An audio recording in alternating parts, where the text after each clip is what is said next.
Hey guys, welcome back to EB. I'm just making this real quick video of how I make my enclosures. These are custom made that I make them myself. This is actually the first one that I made. I'm showing you this one because the one upstairs is just too crowded and you can't see everything in there.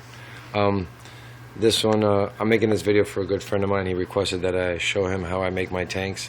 What I do initially is I start off by getting a single sheet of melamine wood with the white finish on it. It could run you between $30–$35 depending on where you live, and you can get those at Lowe's or Home Depot. You get it pre-cut from them there. There's no extra charge.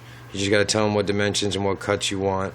You get 3 pieces of cut at 38 inches by 20 inches, and then 2 pieces cut at 20 by 20, and then your front's going to be a bigger piece because it's going to be all in one. So you want the front to be 38 by 21 and a half.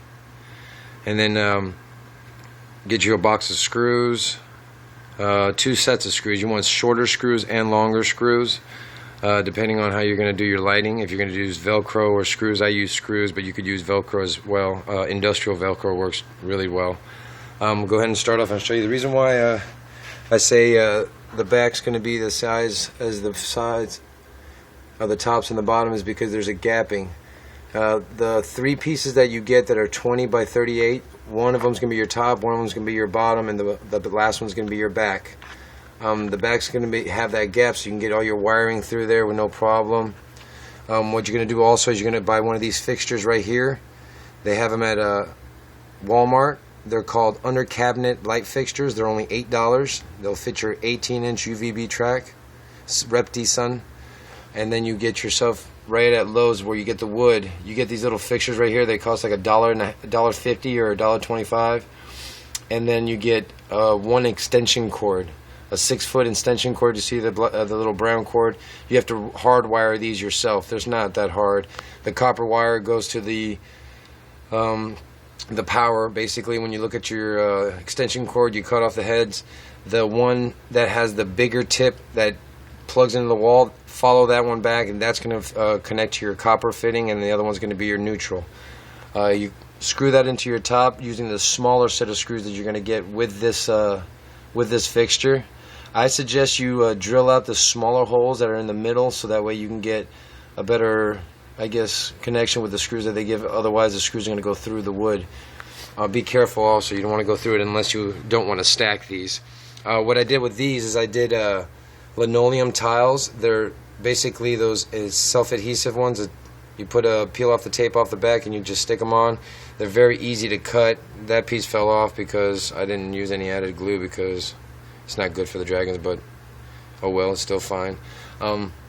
Also the plexiglass you put in the front, you get one sheet that's going to be, I don't remember offhand what size the plexiglass is, but it should be big enough to make 2 pieces of, I think it's 20 inches by 15 inches. Okay, and then you're going to also want to use, with the extra wood that you get, like once you get these cut, you're going to have a lot of extra pieces. Take them home with you because you're going to want to make a track for these. I use different wood because like I said, I started with this one being my first one. It wasn't necessary, and I see how I use screws. Now I just use wood glue. It's strong enough to hold it. It's not like you're holding up really heavy pieces of plexiglass. But yeah, it's the real thin version. You don't have to get that heavy duty stuff because they're going to end up scratching it anyways. As you can see, it's all filmed up from their scratching. But you also do the same thing on the bottom. I did this, but you really don't have to. You could just use 2 pieces that are going to lay side by side, and that way one will be taller than the other, and it'll make your track. But you can, if you have the tools to do it, you can do this and Dremel it out, or the bandsaw, table saws, whatever it is, and you can measure that out. And like I said, they got it all linoleum around. It's easier to clean with this linoleum, but that's because I was using this type of wood, the MDF. But if you use the melamine with the white finish, I don't suggest using this linoleum because the melamine is a lot better stuff. It's easy to clean. You can scrub on that stuff. It won't come off. There's no gap between it like this. And I mean, I'm not worried about these gaps because I do get in there between this pretty well.